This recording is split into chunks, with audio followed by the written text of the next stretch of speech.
새해 첫 이슈, 오늘은 코스피, 우리 시장 업종 전반적으로 이야기를 해보도록 하겠습니다. 1월에는 보통 특별한 증시가 없기 때문에 없음에도 불구하고 코스피가 증시가 상승하면서 1월 효과라는 말 자주 들어보셨을 텐데요. 일단 1월 효과 시작은 좋습니다. 오늘 뭐 양시장 흐름이 좋기 때문에 좀 본격적으로 시동을 걸었다고 볼 수 있을지 전문가님 어떻게 보시나요? 1월 효과는 보통은 이제 뭐 중소형주 위주로 상승을 하고 네. 그다음에 정책 관련된 기대감이 있는 종목들이 많이 올라가는데 뭐 이제 지금 우리나라 코스피 시총 상위 10종목을 보면 대부분 대형주인데도 불구하고 정책이랑 관련된 업종들이 많고 네. 그러다 보니까 오늘도 보면 뭐 어느 때보다 이제 정책 모멘텀이 좀 강화될 수밖에 없다라고 보는데 오늘도 그래서 그런지 오히려 대형주가 더 강한 모습을 좀 보여주고 있습니다. 그래서 아침부터 뭐 그 2차 전지 관련된 뭐 새 종목이라든지 그다음에 그다음 삼성전자, 하이닉스를 비롯한 반도체 그 외에 이제 지금 올라오고 있는 게 그다음에 신재생에너지라든지 뭐 바이오 일부 관련주들 올라오고 있는데 일단은 정책 관련된 이슈들과 그다음에 1월 달에 이제 또 뭐 JP모건 헬스케어 컨퍼런스가 또 있죠. 예, 14일부터 열리는 걸로 알고 있는데 그런 부분들에 관련된 종목들에 대한 관심이 좀 부각될 수밖에 없다라고 보시면 될 것 같고요. 오늘은 뭐 대형주가 더 강해서 코스피가 중심으로 올라왔지만 코스닥도 마찬가지로 1월 효과를 좀 볼 수 있지 않을까 생각을 하고 있습니다. 오늘 코스닥의 하락은 아무래도 뭐 셀트리온 헬스케어가 하락을 하면서 이제 좀 하락을 좀 지수는 좀 하락하는 모습을 좀 보여주고 있지만 일부 종목들은 또 오히려 개별 이슈로 해서 또 상한가를 가는 종목도 나타나고 있기 때문에 여전히 기대감이 좀 있다. 지수보다는 좀 종목을 좀 잘 찾아서 접근해야 되는 시기지 않겠나 싶습니다. 알겠습니다. 1월 효과 기대를 해볼 수 있겠다라는 점을 짚어주셨습니다. 전문가님, 오늘 우리 시장은 사실 뭐 자동차가 지배하고 있다라고 봐도 무방하잖아요. 전기차 관련주들이 뭐 현대차, LG화학 계속 급등하고 있는데 일단은 당장 이번 달에 좀 주목을 해볼 만한 섹터라고 하면 역시나 단연 좀 자동차 관련주가 될까요? 어떻게 보세요? 일단 뭐 친환경 관련돼서 가장 직접적으로 눈에 들어오는 투자처는 아무래도 전기차, 네. 뭐 수소차, 뭐 이런 환경 규제 관련된 산업들일 거고요. 그 외에 이제 수소 산업이라든지 뭐 신재생 에너지 이런 쪽은 계속 강조가 될 수밖에 없고 이미 답이 정해져 있는 상황인데 뭐 오늘 좀 급하게 올라오니까 되게 좀 놀라는 그런 맞아요. 부분들이 있는데 사실은 그만큼 이제 정책 모멘텀에 대한 기대감이 크다라고 보시면 될 것 같고요.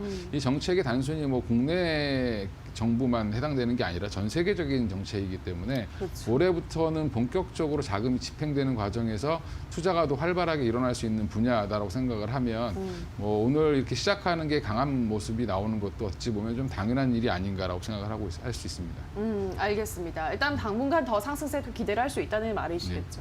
알겠습니다. 일단 뭐 자동차 관련주들은 특히나 친환경 관련주들 전 세계적인 흐름이기 때문에 또 올해 들어서는 그런 흐름이 더 강화될 수밖에 없기 때문에 계속 주목을 하셔야 된다라는 점을 짚어주셨습니다. 자, 그럼 다음으로는 제약바이오 섹터에 대해서 이야기를 좀 해보도록 할게요.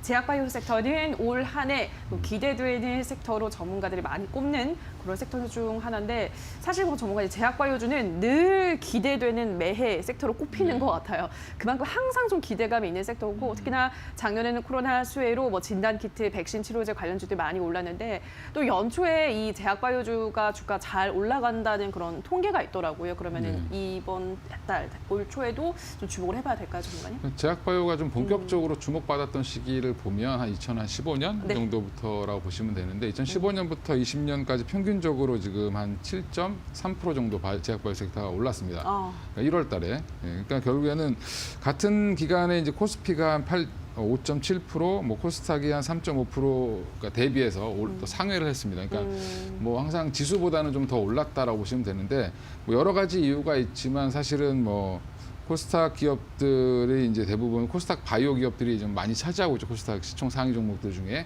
그런 종목들이 1월에 이제 주로 큰 이슈가 JP모건 헬스케어 컨퍼런스 이런 것들이 있기 때문에 거기 참석 기업들 관련돼서 여러 가지 이제 기대감이 좀 있다라고 보시면 될 것 같고요.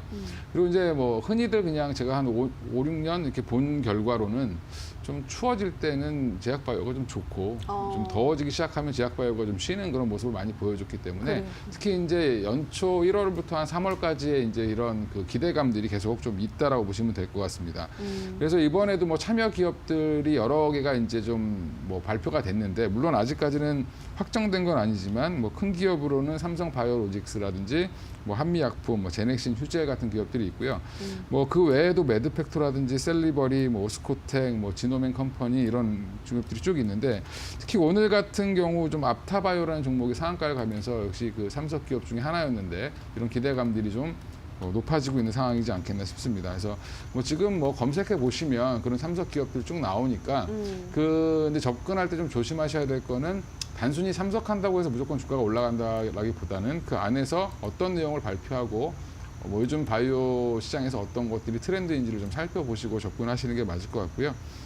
일단은 뭐 그 중에서 좀 고르기 힘들다라고 하면 시총이 좀 큰 종목들, 이제 코스닥에서도 좀 시총이 상위에 있는 바이오 기업들을 좀 주목해 보시는 게 뭐 좋지 않겠나 싶습니다. 네, 알겠습니다. 일단 뭐 통상 좀 추워질 때는 제약바이오지를 주목을 하는 게 좋겠다라고 하셨고 대형 또 JP모건 헬스케어 컨퍼런스라는 행사가 있기 때문에 참여하는 기업들도 주목을 해볼 필요가 있다라고 설명하셨습니다. 삼성바이오로직스, 한미약품, 제넥신, 지노맨 컴퍼니 이러한 기업들 제시를 해드렸습니다.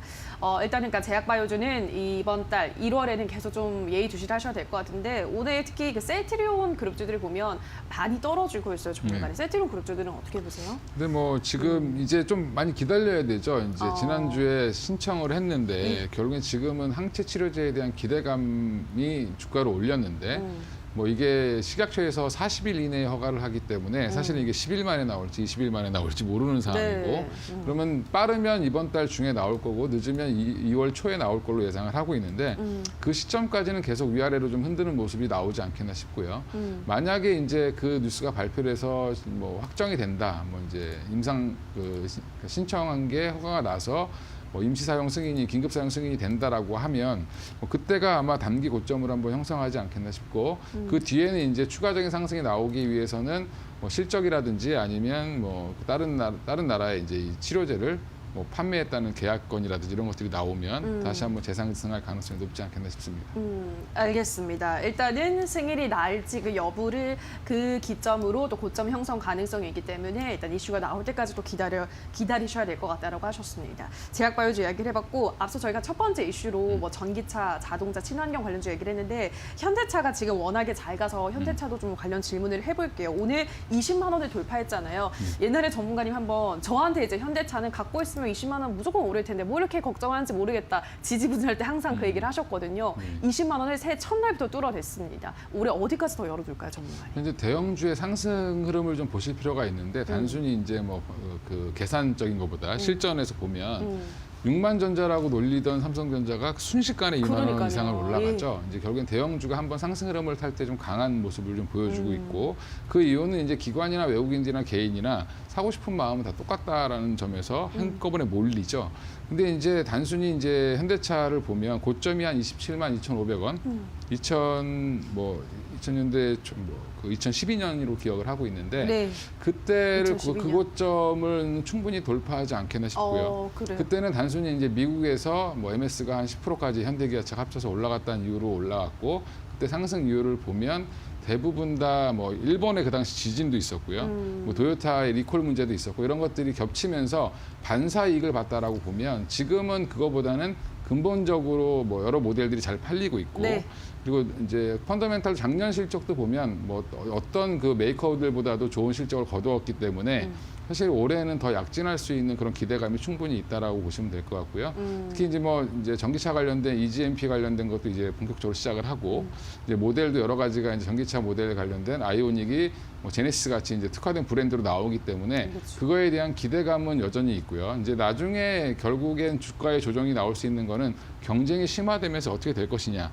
뭐 다른 뭐 메이커들도 가만히 있지는 않을 거니까 네. 그거 관련돼서 어떻게 포지션을 차지할 것이냐라는 거는 추후에 좀 걱정을 해야 되는 상황이지 않겠나. 그래서 지금은 한 27만 원까지는 충분히 한번 상승은 트라이 할 수 있지 않나라고 보고 있습니다. 네, 알겠습니다. 워낙에 현대차는 지금 좋은 이슈들이 많기 때문에 또 다음 달 중에도 전기차 신차를 공개한다 이런 이슈가 있고 워낙에 지금 어쨌든 상황이 긍정적이기 때문에 2012년에 형성했던 고점 27만 원까지 충분히 돌파 가능하겠다라고 긍정적으로 전망하셨습니다.